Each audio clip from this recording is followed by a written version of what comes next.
Good afternoon there, YouTubers. I've had a little bit of an issue here at my house.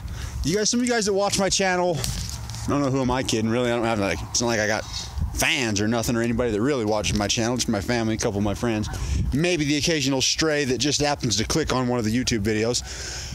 But I live clear out here in Fruitland, Utah is where I live. And you can see by what's got going on behind me, I mean, it's fairly remote. We ain't really got a whole lot going on. Just your typical homestead farm, you know what I mean, type thing. Well, I've got some dogs, and two of them are in heat. And out here in the middle of nowhere, you have wild animals that live not too far from your proximity, okay? Well, last night I came home, and I seen a coyote in my driveway, literally in my driveway, not 25 feet from my house, okay?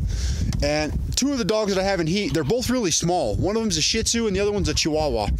And the Chihuahua's little cooter was swelled up about that big and had blood all over it. So I know she's been stuck with. And the night before last, she was missing for about an hour and a half, and I was out here looking for her in the middle of the night. Me being a convicted felon, I couldn't have something with me, a firearm or none of that shit, so I had a 3-pound sledgehammer. Apologize for the curse word. I'm trying to stop that, especially where I'm putting videos on a public profile. Well, so I've got some new traps that I've recently purchased from PCS Outdoors. Just a dozen Bridger number 3 dogless. They're actually right here in this pot boiling. And just boiling with some Dawn and some baking soda just to get the grease off of them. But I'm going to show you guys what I've got going on here. It's not really smart to leave a fire unattended, but as you can see, I got the garden hose right here next to it, and I've went ahead and wetted down everything outside of where I'm burning right here. All this stuff's soaking wet, you mean? So I feel pretty confident saying that it's not going to catch fire. Either way, though, I got to be quick about this just because I'd rather be safe than sorry. But I'm going to walk you guys out here and show you what I've got going on out here. As you can see, we got quite the little spread here. You know what I mean? Just a couple random junk piles that we got, some trash piles that we occasionally use some stuff out of.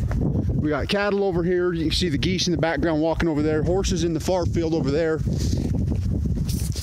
We've got some free-range turkeys, some rabbits in the cages, free-range turkeys back in here. We got chickens in coops back in there. More cattle fields down in here. And then clear off in the distance that way, that's my main trapping area right now that I'm catching stuff in, and it's just a few coyotes here and there, some foxes here and there. But right out here, we've got this strip. There's some chain link right here. You can't really see through it too good until I get up here on this other side of it. But on this other side of here, we got a long runway that goes back into here. And this is where the dogs were the other night when we were in here. There's a little gap right here in this fence. You see?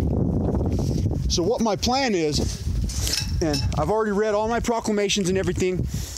In the state of Utah, we're not allowed to use exposed bait. And bait is constituted as any meat substance in larger than 1-inch chunks, which I usually don't use. I use a paste bait usually, and I only use it in a dirt hole set or a cubby hole set. But my plan is here is I have a dog kennel, a square dog kennel. And tonight, I'm actually gonna come right out here where we are in the middle of this runway, and I'm gonna set my dog kennel down right here on the ground. And I'm just gonna set all that entire dozen Bridgers all the way around it. Because I've got them 2 dogs that are in heat, and I know that's what they've been coming up here for. I've been hearing my animals freaking out for the last 3 nights. And that's been the few nights that my dogs have really been in serious heat where they're bleeding a lot.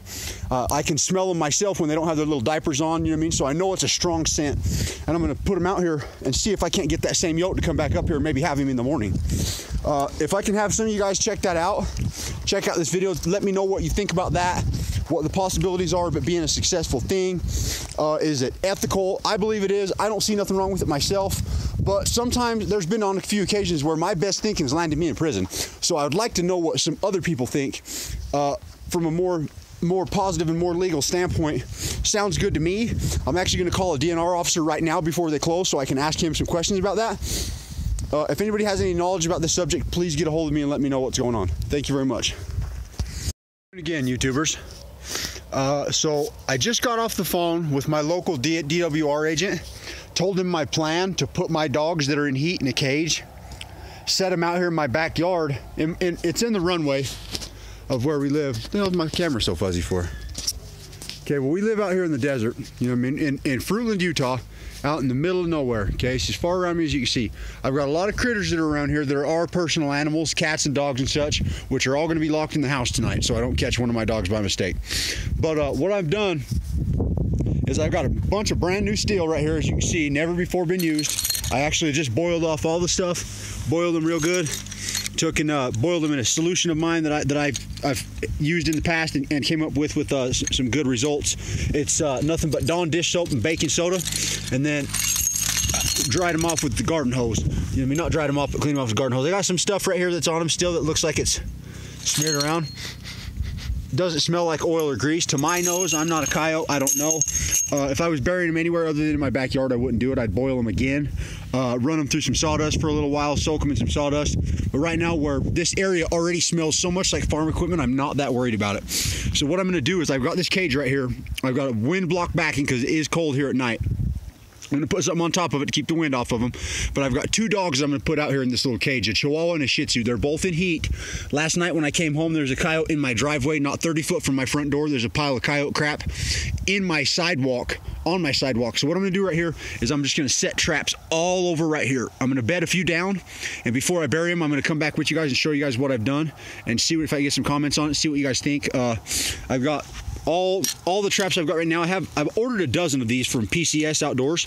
They're out of Saginaw, Michigan, I believe, and they're Bridger dogless number 3s. I like them a lot. They're offset. In my state, you have to have offset jaws if the jaw spread is bigger than 4.25 inches, which these obviously are. And I'm also using some Ensemble brand Wolfang cable stakes. I've used these for a while now, and I've never had something pull one of them out of the ground, ever. I've had stuff pull out of the trap because it didn't fire all the way, but I've never had one of these anchors pulled out of the ground. So I'm going to go ahead and bed a few of these traps down, probably 6 or 8 of them, and then I'll get back with you guys and let you guys see them before I bury them up, and then I'll show you guys my finished set.